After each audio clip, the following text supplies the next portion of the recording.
don't know if I'm just not used to this point of view anymore, but I had to retake that stupid thumbnail like 10 times. And I still think it looks terrible. But, anyways, we're going to proceed. And I love the fact that I'm starting off the video or the stream saying that because this is supposed to be about social insecurities. So I guess my thumbnail is making me feel very insecure right now, but whatever. We'll skip that part. All right, guys, what's up? How's it going? Today, I was looking at the list of videos that I have pending, and for some reason, I had this one written down, and I said, it never really turned out in the manner that I thought that it would originally when I wrote that down. So I said, let me just get it done today, and let's see what kind of direction I go with it. And what I mean by social insecurities is honestly a range of things, but when I wrote that down at the time, I was thinking about how, in my personal circle of friends, especially folks who are my age, I find that we tend to be insecure as people. And I just want to explore why that is. Like, is there anyone that we can blame for that? Is that our fault? Is that a cultural thing? Or where does insecurity come from? And for me personally, I tend to be socially awkward to tell you the truth, but now that I have gotten over, I'm definitely, or sorry, gotten older, I am most definitely not someone who is scared to speak in front of a group of people or even complete strangers. I used to feel so anxious and insecure about even greeting someone, making the first move on someone, like asking people at work if they needed help or anything. It seemed like the most difficult thing for me. But now it seems so easy. And I never have to arm myself with like bravery or courage to go and approach someone. I do not go out of my way to initiate conversations because I'm just not someone who craves social activity like that. But I do not have issues with approaching people if I personally need something. There used to be a time in which, just to avoid contact at all costs, I would rather keep myself confused or need something, and hopefully the need will just go away rather than ask for help. And it was just because I just never felt comfortable having a conversation with someone I'm not used to. So I guess for me personally, the fact that I was raised by someone who was shy herself, it's not like she can really reinforce my skills. And if you wonder who I'm talking about, in case you cannot infer that or you don't know me too well, I'm talking about my mom.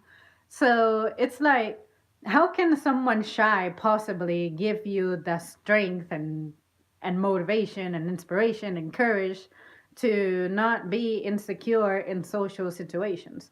So, needless to say, now that I'm older and I can think back about my past, it's not like social activity was something that was really promoted or reinforced. All that I ever learned about social activity was that if I'm a kid and I'm in school, I have to be quiet because if the teacher has to constantly tell me to shut up in class, that means that they're going to tell my mom. And then I have to take the rage from my mom and punishments and timeouts and bullshit and all that. So I said, you know what? I'm just not going to talk.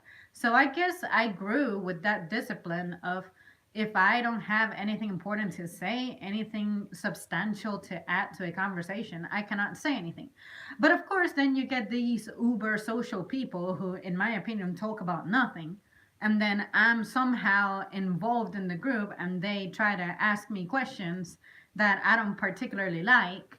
And they try to get me to talk, or they ask me, why are you so quiet? And I'm like, bitch, because I don't have anything to do, or anything to say, or anything to include, or anything to like add to what you're saying. Or maybe you're in the middle of a sentence every single second that I'm present, and therefore I do not see an opportune moment for me to say something.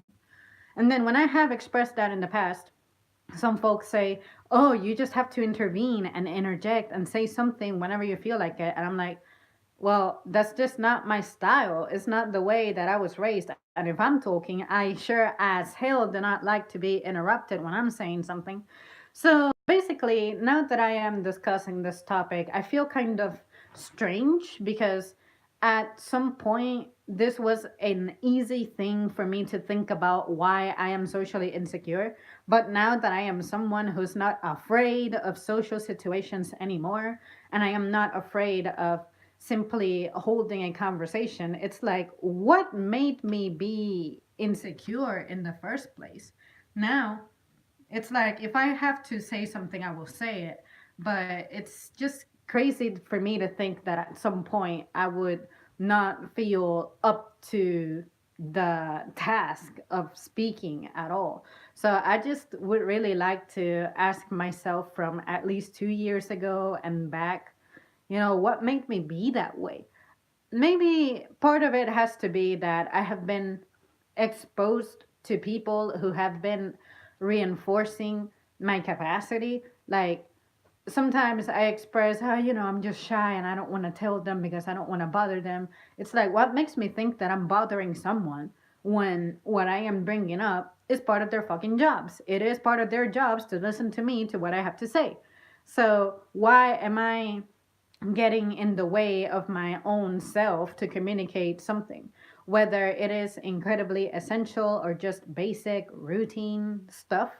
I just want to know where that came from. Why was I so insecure? Besides being brought up lacking social activity, and me personally opting for not being in social settings, because when I was a kid, all I cared about was fucking video games. And like, I could be just playing games every single hour of the day, and I was perfectly happy. But I had no idea that I was missing out on social skills. Like, what did I know about social skills as a kid, especially if I did not go out of my way to like make friends and stuff? It's just crazy. It's like presently I want to feel like I need to have friends like that who I'm tied to and talk to all the time. But I know that that's not really something that everybody does. It's like you have your personal life as an adult, so you're waiting for the appropriate setting, appropriate time, and a place, and if you get together and hang out in a specific setting, you are more likely to interact with people on more generic stuff. But even when I know that, it's not something that it's engraved in my mind. Like I don't care for social activity. So now I'm questioning myself, am I still an insecure person deep down on social settings? Or do I just genuinely avoid it because it's just something I don't care about? But, anyways, you guys, I thought that I would share that with you, that I have thought about this topic because I know a crap ton of people who are my age, a little younger, a little older, and they say, oh, I'm so scared of talking to people. I'm so shy. I cannot say anything. Or, I've always been this way ever since I was a kid, ever since I was a teen. And I'm like, what is wrong with us? Why is conversation, dialogue, why is that something so difficult for some of us or most of us? Because I feel like at some point everybody has told me that they had problems. And the older people tell me that it wasn't until they went to college or they went to the military or they did something spectacular with their lives, career wise, that they did not overcome some stuff. And even if they are my colleagues presently, depending on the aura that a person may like exhibit, they may avoid the social situation anyway. And I'm like, I get it. Some people just spew out demonic energy and you want to avoid it. I know I do. So, but yeah, what happened to us as humans? Have we always been this bad at communication, or is this age of isolation, technology, and loneliness just making us terrible at something basic as socializing, which is literally the kinds of creatures that we are, social creatures? So, anyways, now that my rambling is over, let me catch up with the comments section. Do girls like confident men because they are insecure? Honestly, in my personal point of view, I just like men who are confident because you are supposed to be confident as a person in general, period. If you are not confident in anything about yourself, how can you possibly be building towards a better future? If you are someone who lacks confidence, how can you possibly persuade others into supporting a cause that you personally have? And the reason I say that is because there is no such thing as a self-made successful people. You need help at some point from someone. It could be your parents, it could be your spouse, it could be a friend, it could be a connection from, I don't know. Let's say that you're trying to get some kind of loan to start a business. You need to be able to have a good connection with the bank or something so that you get approved. And if you're someone who lacks confidence and you go to the bank and you're like, yeah, well, it's just that I kind of would like to have a loan, but I'm not sure. Like, no, just go up there, have a plan, say, I'm ready to start a business. What info do I need? Present yourself as someone who has their lives together, sort of, or you're on the right track at getting your life together. But if you present yourself as someone who's insecure and vulnerable all the time, my perception of you is you need to be babysat. And I am personally someone who cannot stand that. I'm not someone very nurturing, if you ask me. Like my cat, if it were not for my mother and brother now living here, he would not be fed, because it's like I'm not associating the fact that there's a being that's dependent on me. I just assume that you are a being who can handle yourself. So how can someone who lacks confidence take care of themselves? See what I mean? So for me personally, I would absolutely detest and hate someone thinking, oh, Zam absolutely needs to be maintained. Sam absolutely cannot make anything on her own. Like, yeah, I can make stuff happen for me alone, independently, because I have worked on that. I worked pretty hard, and if I did not have self confidence, there's no way I could have sustained a job, for example, for so long in the same place. So, for me personally, I can tolerate a guy who has a certain degree of insecurities and a certain degree of vulnerability. But if you're someone who absolutely needs to be like taken care of, it, 100%, I am not the right girl for you, because you have to be able to do something. And I feel like there's a lot of folks out there who, when you look for a partner, you are looking, in a sense, for a substitution of a parent, which is if your parents sucked, you are hoping that a partner is going to supply for you the love, attention, and whatever that a parent is supposed to give. And then your partner is like, what the fuck? You're supposed to be able to handle that on your own, or you're supposed to be taken care of in that department. So there are people out there who are fit for the role of nurturing a person who is needy. But I am telling you this evening that I am not that person. And that's why you don't see any little kids running around, or you don't hear any babies crying in this house, because I am definitely not ready for that. I can be supportive, but I cannot build you into the person who you need to be, who is confident and all that. And what does it mean for you to be confident? For me, to be confident means that nothing stops me from getting a job done, from talking to someone, from going somewhere. Like it can be horribly bad outside, weather wise or anything, but I still get done what needs to be done independently.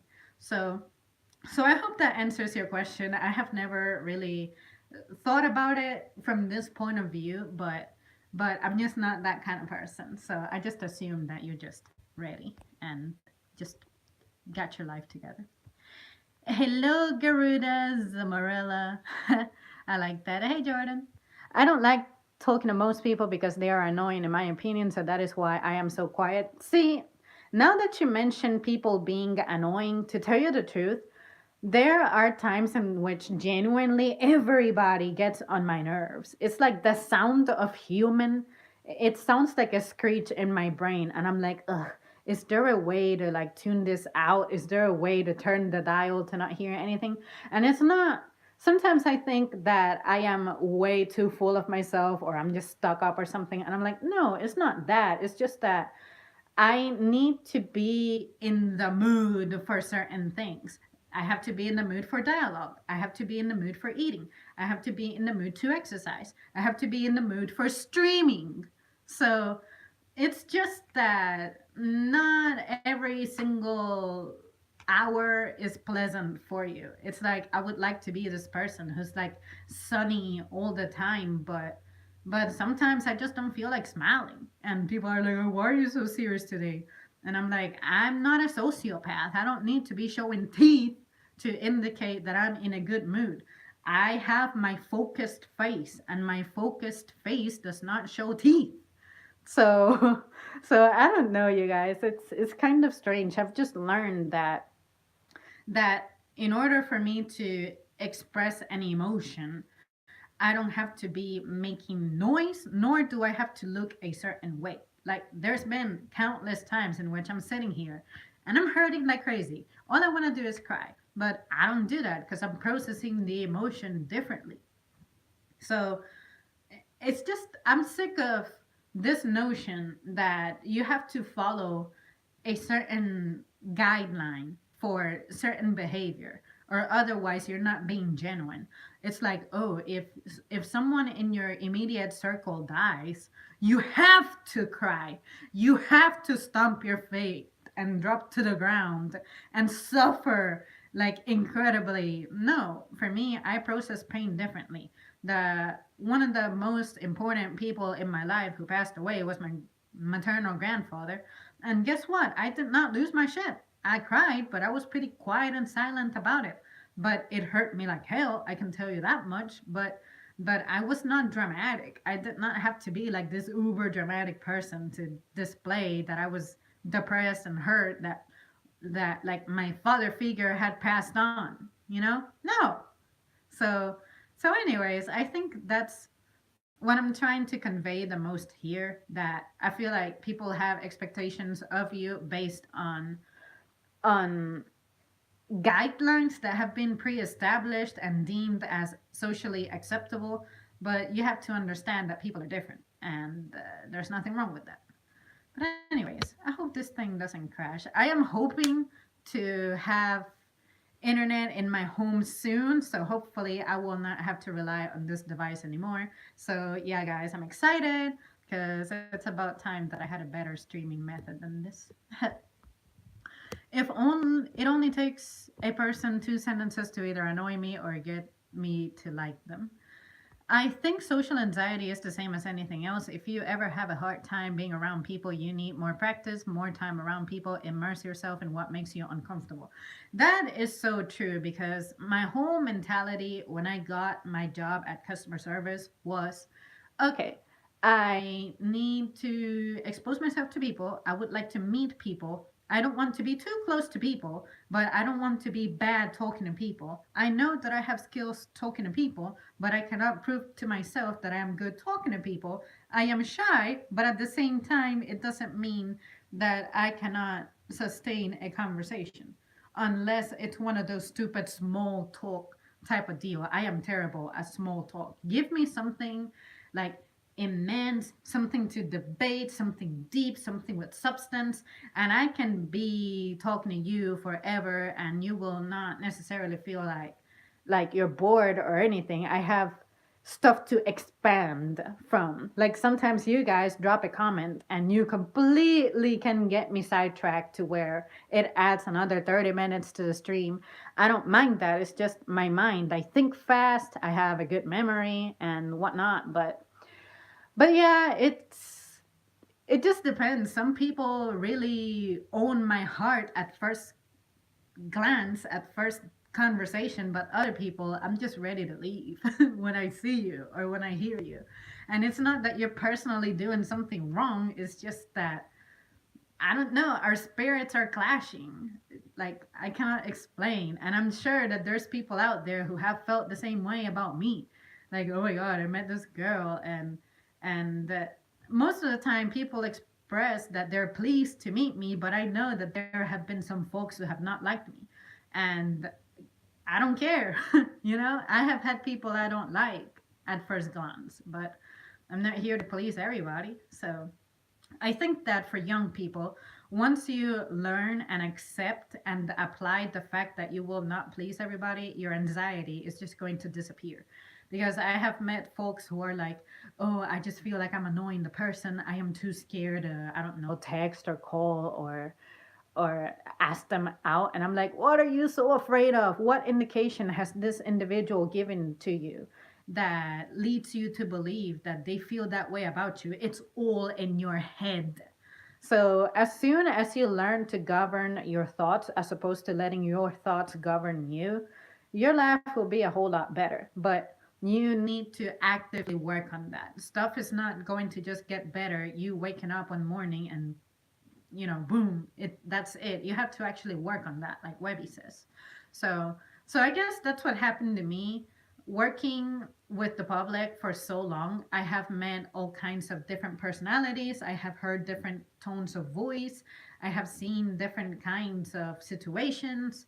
So it's like having good leaders also help, because I feel like if I would not have met specific people, I would not have progressed as much or maybe as quickly.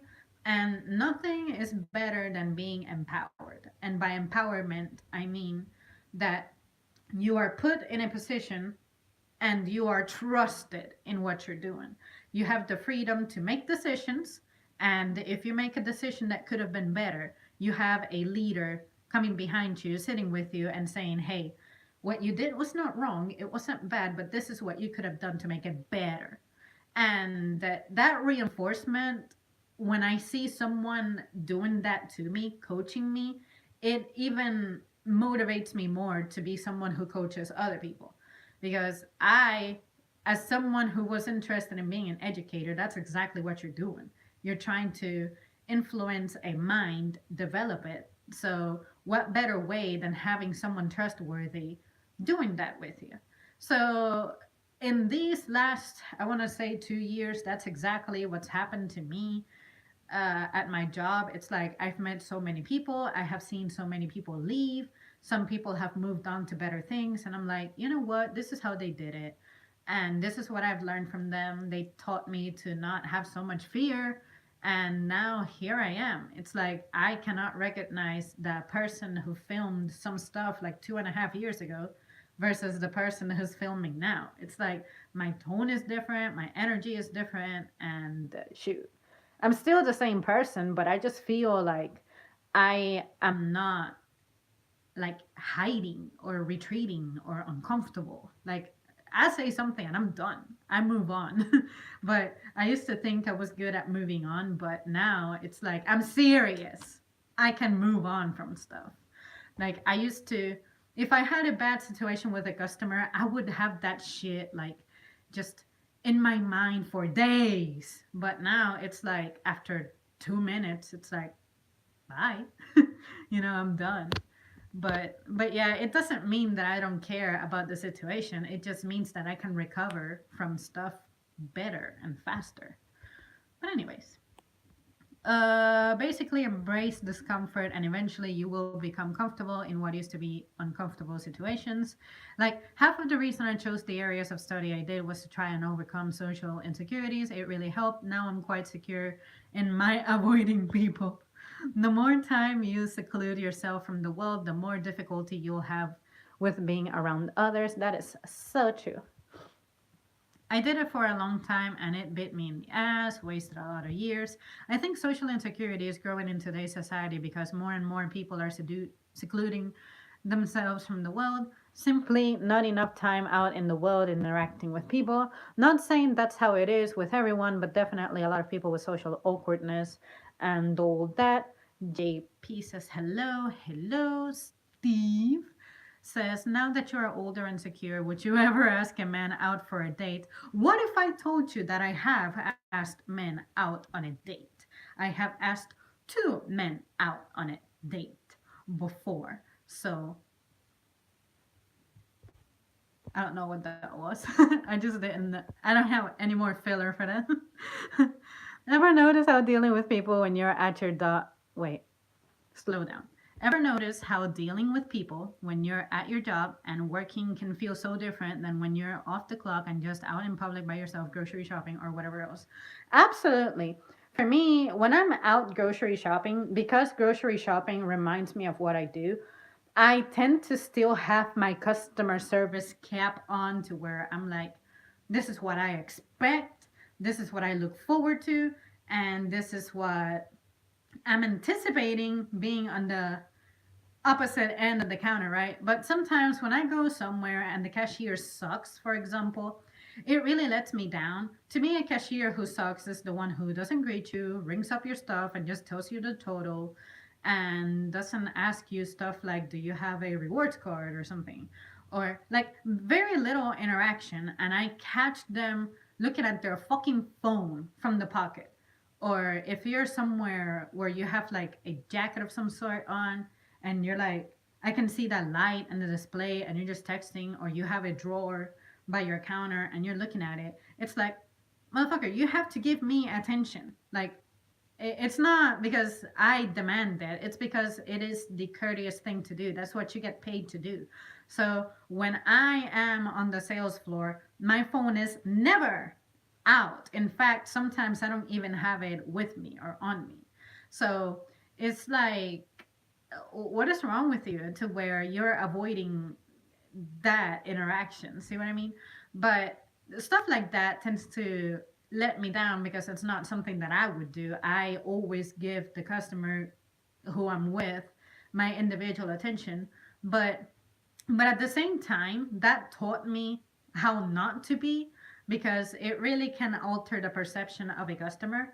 Most people who I deal with are ready to be out. It's like you know what you're getting at the store, you pick it up, you go through the checkout, and then you just want to keep going with your day. That's usually the kind of customer that I am. But sometimes a person's attitude and energy just kind of rubs off on you. And I know that someone exudes bad vibes sometimes, and I'm like, okay, if you are that bitter about being here, how about if you leave so that you can give someone who's genuine the opportunity to be a part of this company? Oh, but I have bills to pay and this and that. I don't care. I don't care what your necessities and your problems are. You got a job to do, and if you're here, we are expecting for you to do it right. I don't think that is a radical thing to expect. See what I mean?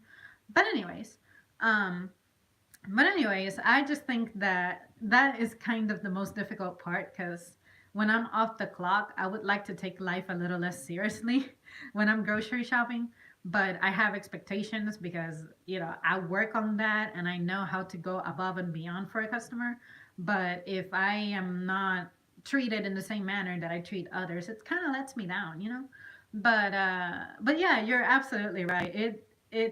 It has changed my perception. It has changed my personality traits. Like I used to try to avoid conversations as much as possible, and now I find myself walking, not looking at the floor so much. And the reason I would look at the floor a lot is A, well, to make sure that I'm safe, and B, I just hated to make eye contact with people.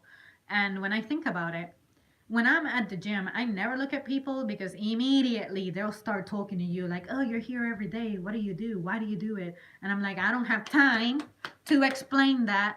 So, and just because I tell you what my workout routine is, because maybe you like what you see, or you admire it, or you want what you see, it's like what works for me is not going to work for you. And there's more to it than just what you do at the gym. You need to be aware of what kind of nutrition I have and whatnot. So if I tell you what I do and it doesn't work for you, then you're going to try to hold me accountable for it. And I'm like, bitch, that's why you consult a trainer and a nutritionist, not some randomer who is out there.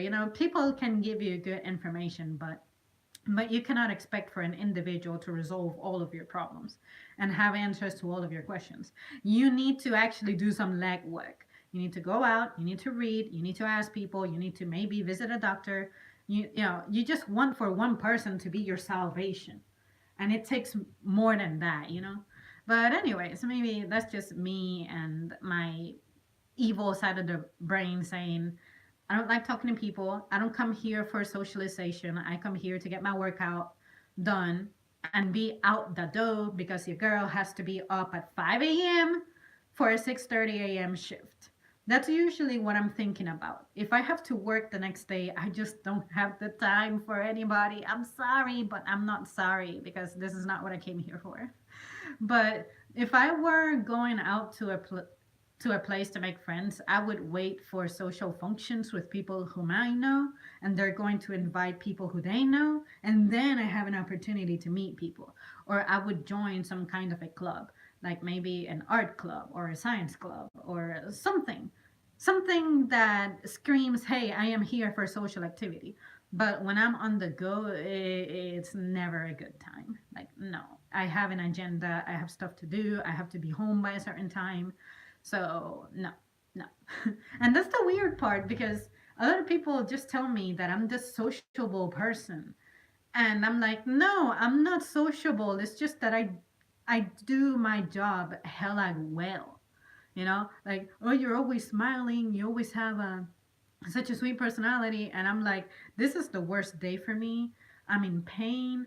Like, heaven forbid if I'm on those days of the month. It's like I'm bleeding my soul out. I'm irritable. I couldn't sleep, and my right arm is like not functioning and all that. And people are like, oh, you have this positive attitude every single day that I see you. And I'm like, it's because when I'm here, I understand that I have a job to do, and there are expectations of me. So I'm not going to fail that. I am a professional. I may be a simple like customer service person, but I am a professional. You need to convince yourself of that.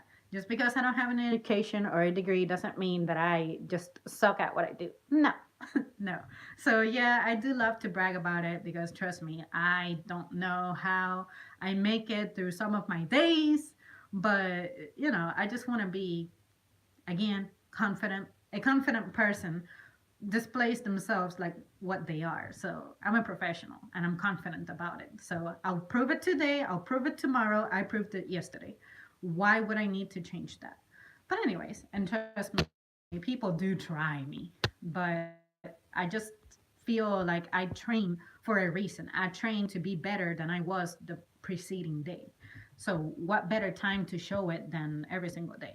See what I mean? Anyways, let's see, where am I at? Ever notice how dealing with people when you're at your job? Okay, that's what I read. Hey love, hey ninja, good to see you. I have asked you out on a date and I have declined. Let's put an asterisk by it. Oh yeah, I told someone that the next time I see you, maybe I would consider asking, so what's your location? But at the same time, I don't want you to put your personal information out there. And everybody, Ninja's name is Mike. So everybody greet Mike. I love Mikes. Yeah. If your name is Mike, yeah, yeah. I like you already. Mike. Mike. Speaking of science, did you guys see the pictures of the black hole scientists took a few days ago? Yes, and Ollie had a great picture for that. He put the Majora's Mask moon collapsing thingy, and he gave it the red eyes, looking like the the black hole.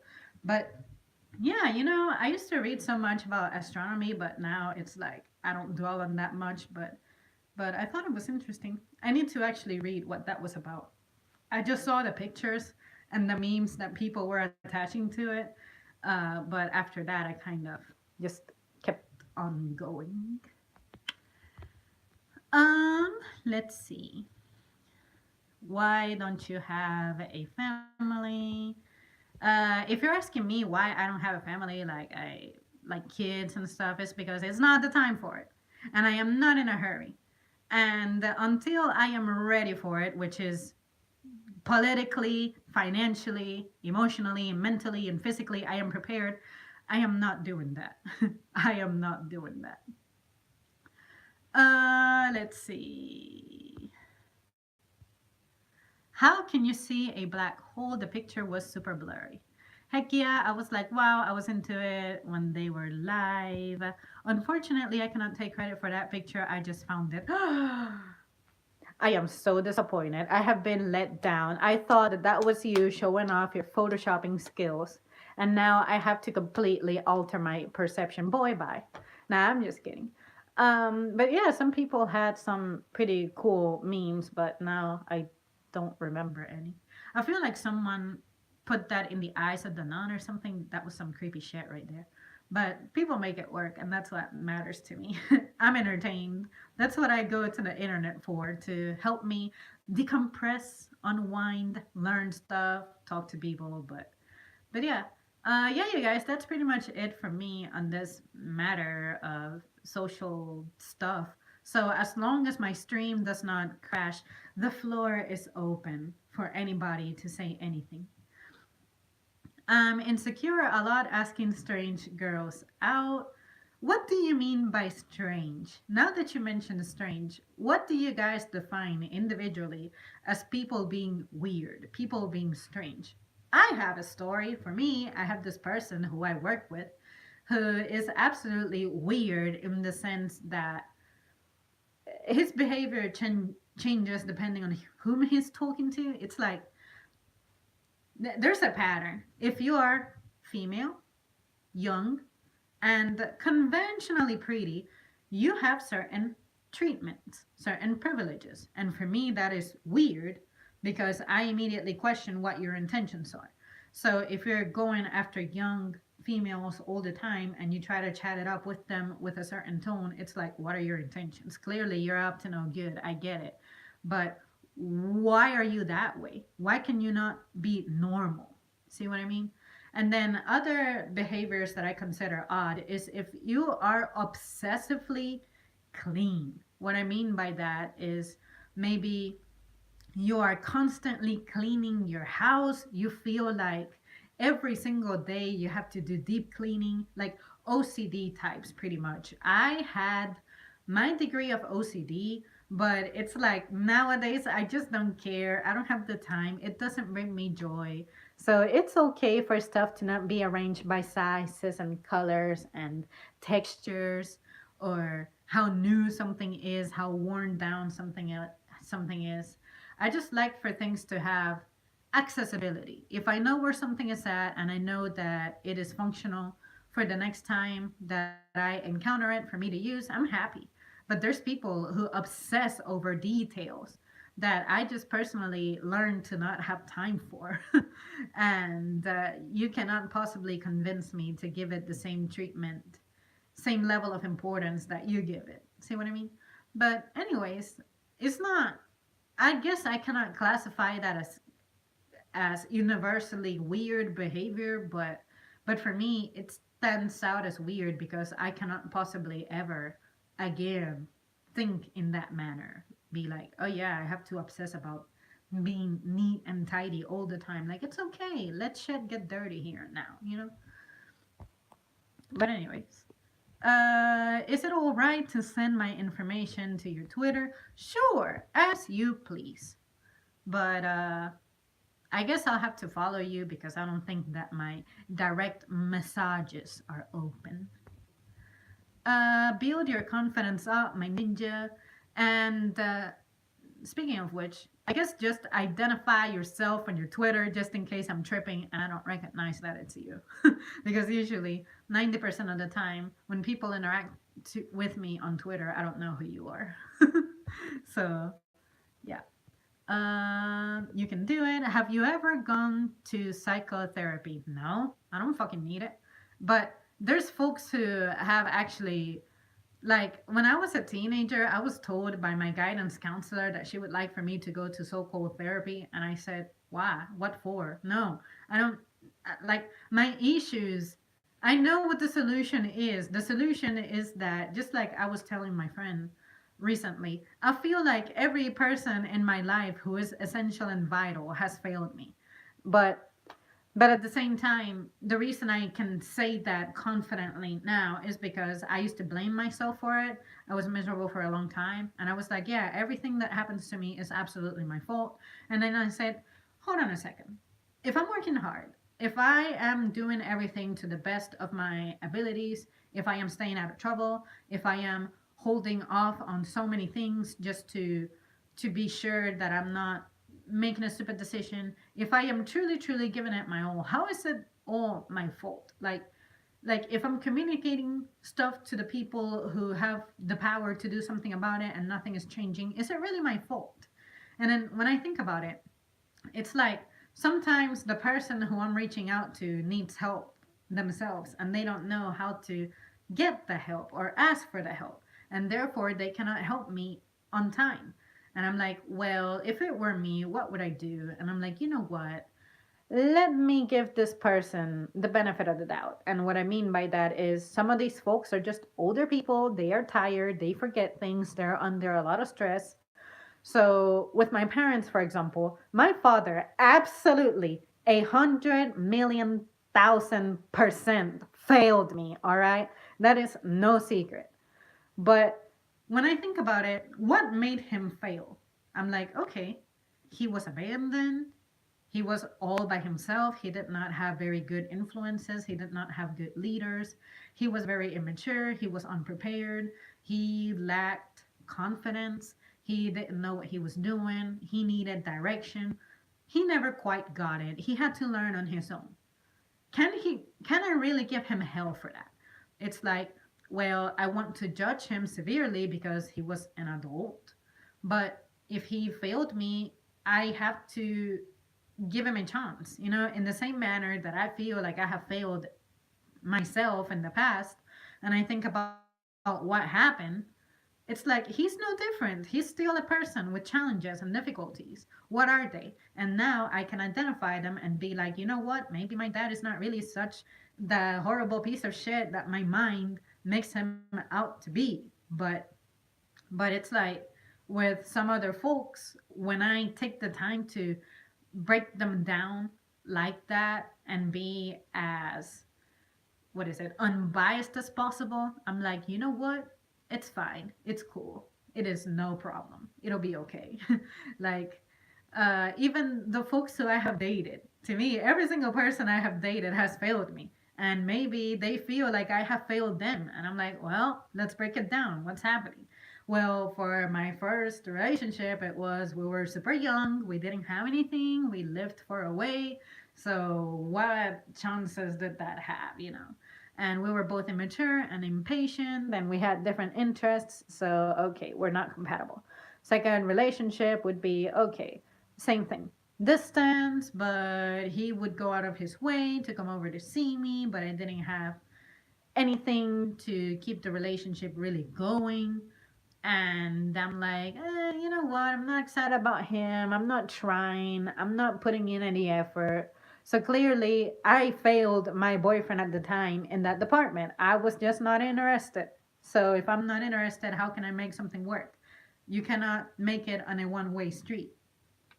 And then, I went on to date zombies, people who lacked emotions, people who lacked drive, people who lacked energy. So it's like, if you keep focusing on the stuff that people lack and don't give you, then you will always be in a state of misery.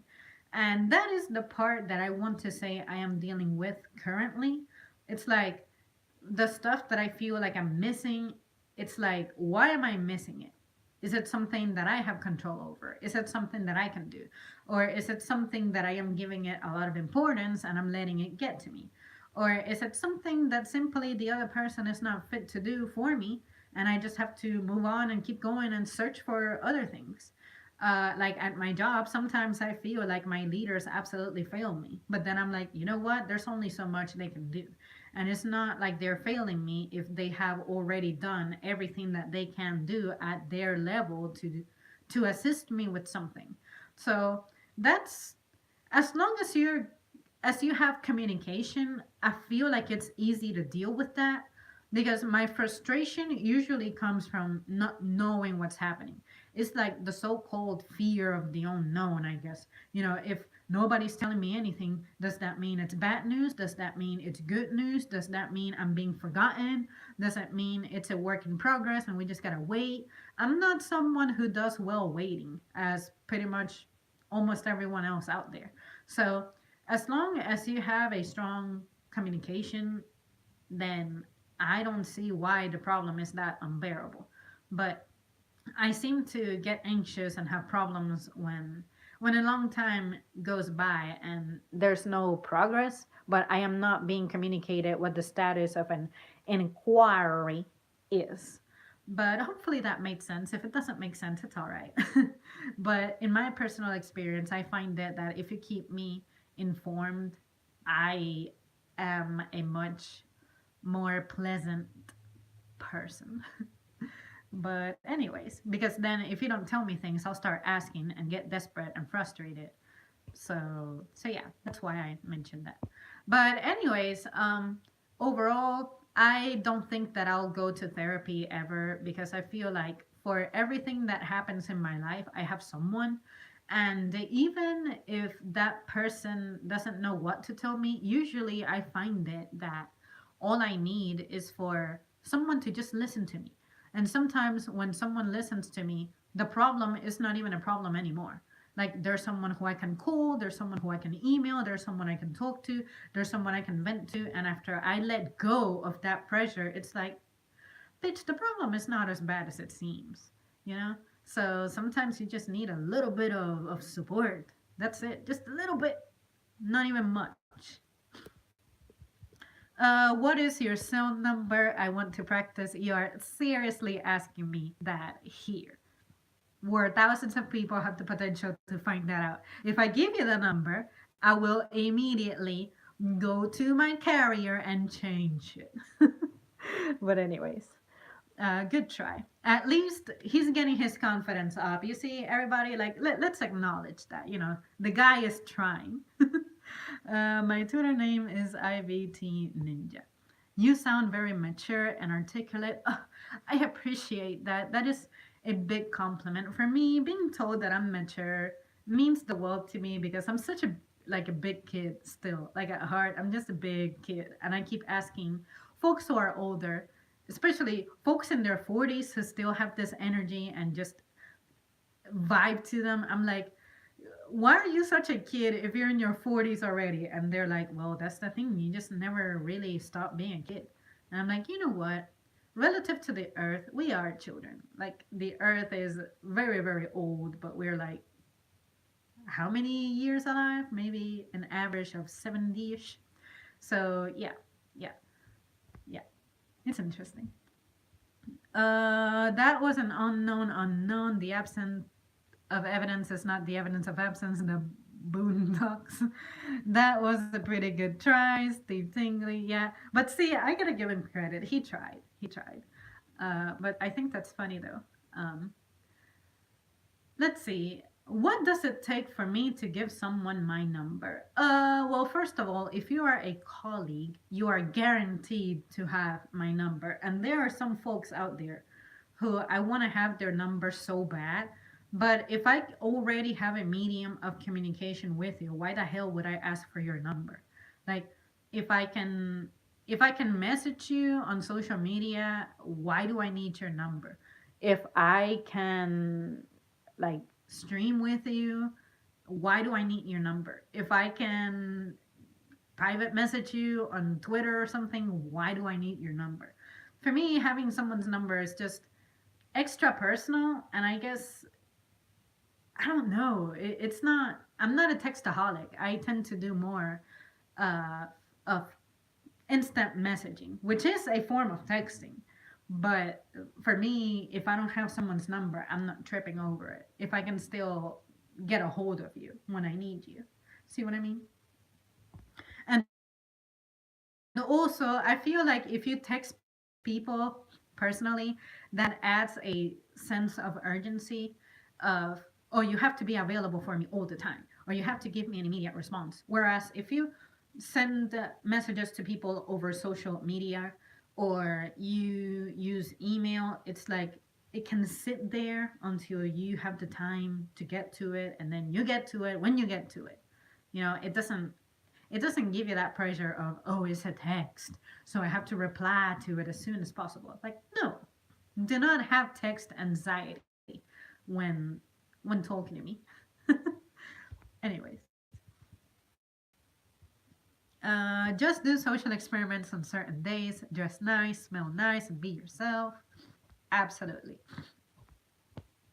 I grew up during the late 80s. I love talking on the phone or writing letters. Sometimes I wished I had a pen buddy type of deal because my mother said that she did that.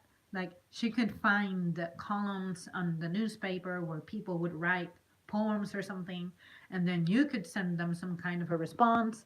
And I'm like, what happened to those times? It's like social media is supposed to have made it easier, right?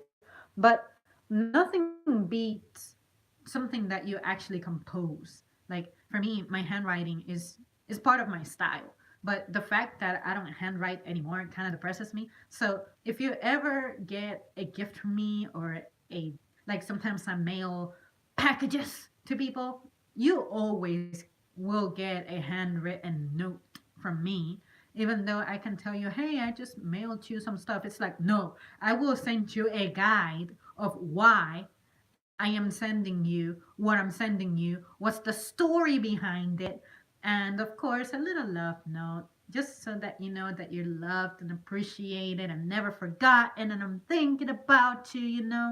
But it's like, as much texting as I can do, as much calling on the phone as I can do, as much sending messages that I can do. For me, if I have something to say to someone and they are within reach, I will drive up to wherever you are, find you, and say it to you on your face. So please do not become attached to me via the phone or via letters, because you'll lose me. I'll drift. I'll drift. It's not my optimal medium of communication. Don't text me while driving. Don't count on it. Right. My grandparents did that as well. Some elderly married couple friends of mine did that as well while courting before marriage. I think pen pals went out with cursive writing. Oh my god. Your girl actually does not write cursive. I can write in cursive, but I am slow as hell at it. Like, I have to think about what the cursive alphabet is. The only thing I can write super fast is my name, my signature. But outside of that, it's like, what the hell? No matter how much teachers said that that's faster, and the idea is that you don't lift the pen or pencil from the paper, it's like, it's impossible. Like, for the T, you have to lift it, at least in my style. Yeah, I don't believe everything my teacher said now. I have found so many flaws, so many plot holes on stories they told me. So now I just have my questions. I think, okay. What do you do for fun? Define fun, because see, for me, it is so easy to entertain me. It is so easy for me to be fascinated by something. But to answer your question, one of the things that I like to do for fun, I am in the middle of doing right now, which is this. Um, I like to draw, except that I have not drawn anything in 2 years. It's something that it has to come to me. Like, I wake up one morning and I just, it's like, I'm not even me. I'm being possessed by something, and I just get out a piece of paper and create something. Boom. But if I plan it, it never turns out well. I also like to eat, for sure. I like to find out ways to fix the same thing but make it maybe a little different. I like to experiment. But sometimes I don't get around to doing much of that because I'm so busy these days, or I'm trying to get as much rest as possible. So, what I tend to do is, if I hear of something that's new, that's out there, I'm like, sure, I'll give it a try. But yeah, normally you can assume that I'm messing with food one way or another. Of course, hang out with loved ones is always a way to go. Usually, we just go out and pick up something to eat or watch a movie. Usually, on weekends, eh, like maybe 2 weekends out of the month, I'm always at the movie theater. Unfortunately, I don't feel confident enough in me going over movies. So, like, I saw Shazam, but I didn't do a review for it. I saw Us, I didn't do a review for it. Um, and I like seeing movies, but it's one of those things that I'm not actively thinking about. If you mention it to me, I'll express interest, but if you're waiting for me to come up with the idea to go to the movie theater, you're going to die old waiting for that. All right? I have never told anybody, hey, do you want to come see this movie with me? No, it's not going to happen. The only movie that I dragged myself out to go see was Dragon Ball Z. What was that movie called? Broly. The Broly movie. Dragon Ball Super Broly. So, but I didn't take anyone with me. I went by myself. So, yeah. What else do I do for fun? God damn it! I don't have, I'm not all that. Like, there's not much to me. I used to play video games when I was a teen, but now I'm not drawn to it. But my brother has a PS4 and he has some ideas in mind. And I'm like, if you are trying to like play with me or against me or play for me, I'm not going to be there for like 90% of the time. So maybe if I watch him playing, I may be curious and captivated, but unfortunately for him, if I'm interested in the game, I watch it over YouTube. And if YouTube cannot bring my gaming spirit back, I don't know what will. So we'll see. I've always had the idea of recording myself playing a game because people in the past in the comments have said, "Oh, Zam, since you know so much about Metal Gear and Pokemon and Zelda and all that, why don't you do playthroughs?" And I'm like, because A, I don't have the mediums to do it, and B, I just do not find it fun. Like, if I'm playing a game, I want to be able to keep track of the comments, but then I won't be able to. I